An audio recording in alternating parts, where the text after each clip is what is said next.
other day I saw this YouTube video with this very famous guru. I mean, he's famous all over the world. And he boldly proclaimed, there is no God. Like, what's your take on this? Well, when one claims to be a guru, he must give proper knowledge. The knowledge about the spiritual reality. The spiritual world, spiritual reality is beyond our sense perception. Therefore, with our mind, with our intelligence, and with our other sense perception, we cannot actually perceive the spiritual reality.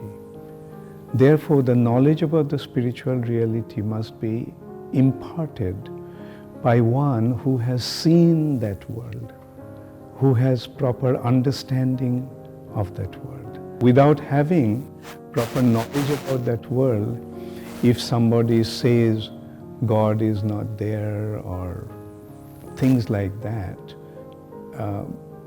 when one says there is no God, then the question arises, what is the basis on which he is saying there is no God? Like, did he study the scriptures properly under the guidance of a qualified teacher? If he did not, then he should just keep his mouth shut. He shouldn't speak. Like, these people are not guru. Guru means a teacher, but these people actually are cheaters. So they should be avoided. Especially intelligent class of people should consider what they are saying, whether there is foundation on those statements, whether there is any basis on those statements.